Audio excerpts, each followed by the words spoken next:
AI is that much more powerful when it has access to the full journey of a candidate and employee. Transparently, as a standalone recruiting vendor, I'm only limited by the candidate data I receive, and I lose visibility as soon as those people get hired. That's what brought us to Rebecca Carr and SmartRecruiters. We took I'd say a thorough assessment of the entire talent acquisition market, and we found the number one player. Essentially, the better the data you have, the more you can drive these results, ultimately more autonomously with agents. Winston has lots of jobs. And so we actually encourage our customers to go, okay, here's Winston. Start with just this job and use Winston for this job every single solitary day.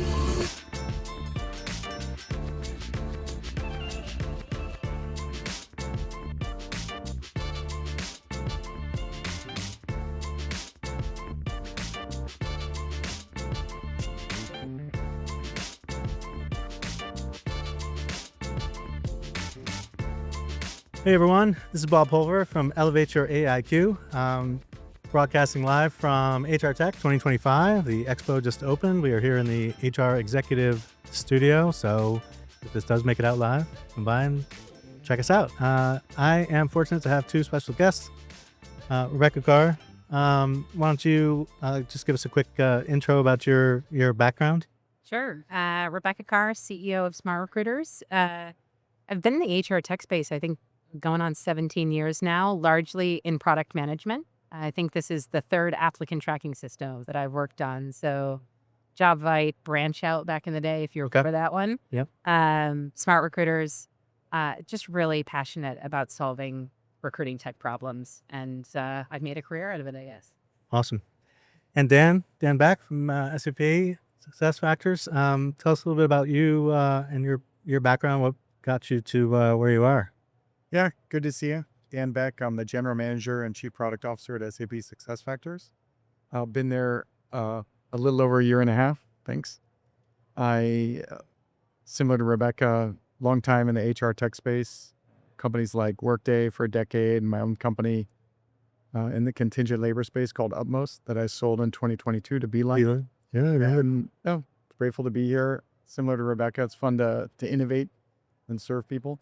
So fun to talk about that today with you. Excellent. Yeah, no, I'm glad to have you both. And on the innovation topic, I guess that's one of the areas I definitely wanted to dig into. Just seems like you're both passionate about, personally and professionally about innovation. And so I wonder if that, as you look at how to sort of integrate, where it makes sense to integrate, like how you think about, bringing the best of both worlds into that space. And just, I don't know, maybe you could start by like what brought you together.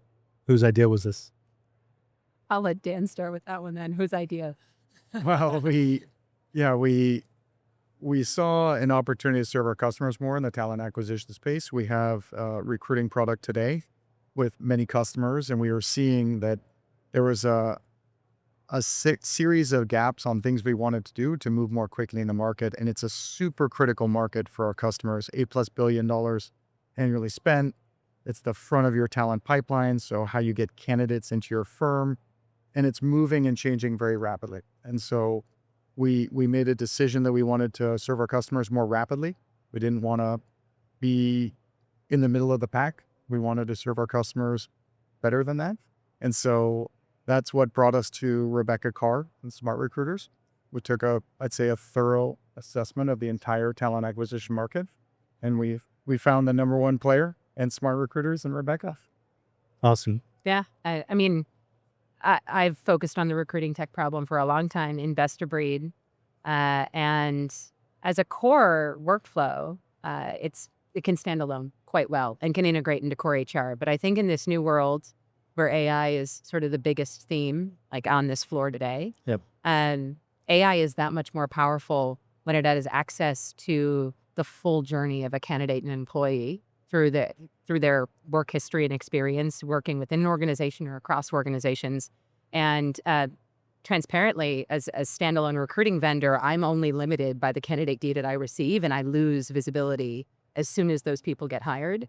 So when Dan approached me and started chatting about this potential acquisition and integration, I thought, what an incredible opportunity to lead with a market leader in core HR, to get access to some of that data and innovation, to bring that to the recruiting lifecycle and connect it all together for some of the world's largest companies. As a product leader, that's an amazing outcome, and one that, frankly, my engineering and R&D team is really excited about solving. So aside from the fact that that product story is very compelling, I'll just be honest, like the SuccessFactors team has been just so collaborative and so kind. And from a cultural standpoint, there's a really good fit with our organizations. We believe in solving the same problems, and we're both honestly customer obsessed. That was probably the first thing that half of my R&D team said. They said, you know what? Every time they talk to us, they talk about a customer story, a customer success, something that they want to do for their customers. And you don't hear that all the time, especially at the leadership level. So that was encouraging. Yeah, Got us for sure. excited. Yeah. Yeah, very exciting. I think what you were talking about, Rebecca, in terms of the getting better visibility across the talent lifecycle is tremendously valuable. So obviously you care about, candidate experience, recruiter experience, employee experience, but the analytics underneath that to know how, what knobs and levers and sliders to move around to make the necessary adjustments in real time, to really understand the full, quality of the hiring pipeline, quality of hire, all these metrics can be unlocked. And then the question becomes, do we need to change, incentives? Do we need to start tracking new metrics? Do we need to have some incentives that cross, TA and talent management, et cetera, to say, look, we're all after the same things, and here's how we're going to track against this. So it's not necessarily about ownership. It's about like a shared sort of responsibility in some ways. So you guys, sure you guys have had a lot of discussions about how this is all going to get integrated. You both have these product, backgrounds. Are you finding yourselves in agreement about most of this? Well, we're just getting started. Sure. We closed on Thursday. Up until that point, we couldn't plan. Tentative. Yep, got it. We joked a lot about that, but we actually couldn't. And we had I think our first real deep dive session yesterday, and started to talk about it. But not just on the talent management side, but I also think like on the workforce planning side, when you think about a platform as broad and vast as SAP, where you have business metrics and real-time results and performance that's there, that data alone could inform exactly who and where and what skills you need to be bringing into your organization, and immediately connect to a recruiting and sourcing workflow at the top of the funnel, even beyond sort of what happens once you find somebody. There's some really cool things to be done, and that feedback loop is one that I think will bring a lot of success to our customers over time. Yeah. Anything you would add to that?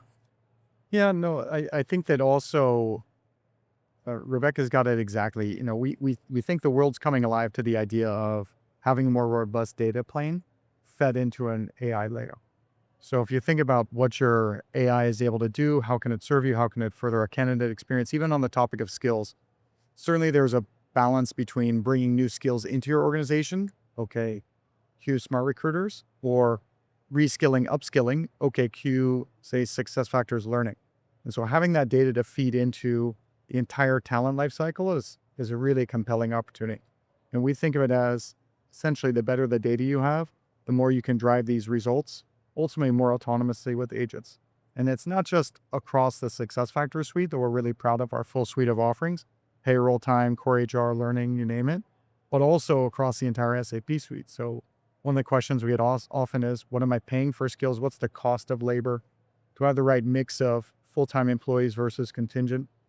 These are logical kind of inflection points where I think SAP can serve our customers more with the intersection of, say, finance data, HR data, the intersection of HR data with, what we call SAP Field Blast data, contingent labor data. So there's a huge opportunity there, and I think it'll pay big dividends. And I feel like we had kindred spirits in Rebecca's vision for the future of talent acquisition and what we saw happening in this world of agents. Yeah, no, that's excellent. One of the points you made, Rebecca, I think is really important around like workforce planning and I've argued maybe we should call it work planning because I was trying not to anthropomorphize, the agents, but regardless of what you name it, I think it really elevates the importance of talent intelligence and people analytics and pulling those things together and then looking across, your entire talent ecosystem, where you actually go and do outbound sourcing, and where can you find, hidden talent with great potential that is getting overlooked, candidate rediscovery, all kinds of things. And so Dan, I was curious about like your experiences at Most and then Beeline as you think about extended workforce and things like that. I was curious how you think about that as you think about like a product roadmap. Yeah, it's a compelling space. Approaching, over half the U.S. working population is some category of non-employee, right? And they're doing a whole host of projects, and you see different industry vagaries where you'll have a relatively higher percent of, say, non-employees in oil and gas or, just different industries. And so the idea of having that workforce lens, how you can have a complete picture of that from an analytic perspective and then make choices, how you mobilize talent, how you get work done. It's kind of wide open. It's almost like a parallel work stream to all the use cases that you'd see in a typical employment cycle. It's just for non-employees. So you bring it together in our world, SAP's world, that would mean SuccessFactors plus SAP Fieldglass. But the common theme would be better use of data, understanding skills. Like very commonly, like I was out in Texas 3 weeks ago, some key oil and gas clients. Many of their workers are non-employees. All of those workers need to be certified to do the work they're doing. Yeah. They're on rigs, they're on barges, they're doing heavy equipment work. All that needs to be certified. Also true for extraction, mining, you name it. Yep. So that's a logical intersection of kind of workforce meets learning in this case. Yep. Okay, cool. So Winston, how do we see Winston like being integrated with like your Gen AI hub and maybe, for use internally? I don't know if Winston, is it used internally at SmartRecruiters, or it's really, yeah. Yeah. So, so I was just curious how we see that particular, innovation is sort of flowing over to the mothership. Still a fair bit of planning Yeah. to do as we like develop the use cases by which like our agent will speak to what SuccessFactors has already built. I think one of the things that I love about Winston is that he is intentionally in the flow of work in an effort to collect data at a faster clip from users that aren't used to using big business applications on the back end. So if there's one hope I have for Winston or versions of Winston or whatever that becomes over the next many months and years, it is that it will adapt and be much more personalized to the types of employees that Dan is describing. When you've got folks that are sitting out there in the field that are trying to learn or be certified or apply to a job internally or externally, right now, I think one of the challenges they have is they're met with this massive roadblock of this huge application. And we've developed this companion or character that's very approachable and relatable and that candidates love and adapts to your tone and style and can answer questions and feels very lifelike in the way that you engage with it. And as a result, you see better engagement, you see better data, you see better insight. The feedback loop sort of connects back together. So I'm sure and I'm hopeful that will be something that obviously we continue to thread through as we partner in the future. Yeah. If you haven't seen it, it's a delightful product. Absolutely in the flow of work, not just direct interaction with Winston, providing feedback from Microsoft Teams and other well-known applications. Okay. So, for the avoidance of any confusion, we're going to anchor all of our talent acquisition efforts around Rebecca and her leadership, and we're going to put more investment into it so we can accelerate that roadmap with Winston, and of course bring it into line with some of the other SAP investments. We have massive investments in business AI, massive investments in data. So of course we want to leverage that to serve our customers. Excellent. One last question I had for you guys was around like AI literacy and readiness. It seems like your teams, I know you have a significant AI team already, on the SAP SuccessFactors side, and then SmartRecruiters being almost like a AI native kind of company. It's sort of part of the culture. I guess as I think about it, and I see that people are still struggling to move past, individual productivity, really just glorified automation, that kind of thing. It seems like leaning into the innovation is crucial to get people really thinking about what's possible and to get involved in thinking about these higher value use cases. Like, we're just scratching the surface. So how do you guys think about that when you communicate with your teams? Yeah, I mean, my team is obviously gone all in on this motion because they're bringing that to our customers. But I think the one thing that we found in partnering with our customers on this journey is that it's extremely overwhelming to just say, like, hey, here's an AI agent that's just going to do everything. The trust is not there, and change is hard. If you think about every single administrative piece of a recruiting workflow, every single one of those things is a behavior, a routine that a recruiter or hiring manager brings to the way that they use systems. And so a lot of what we've done is Winston itself is our agent here, our hero. But Winston has lots of jobs. And so we actually encourage our customers to go, okay, here's Winston. Start with just this job and use Winston for this job every single solitary day and get comfortable with that. And then as you build the habit and the trust, now add the next job. And we do the same thing internally. Like, we rolled out a ton of AI products as a result of us leaning into the Winston journey. And we were very intentional every single week. Pre-sales team, every time you need to do this, every time, and then build upon that slowly. And I think when you break it up and piecemeal it out, people start to become more experimental, because as they build that trust, they want to go a click deeper, and that internal curiosity builds. And so we've been trying to build that into the way that we roll out Winston. We design with our customers new implementation journeys and our own internal journey around AI productivity and bringing that to the workplace. Awesome. I mean, there's just never been a more exciting time in HR tech.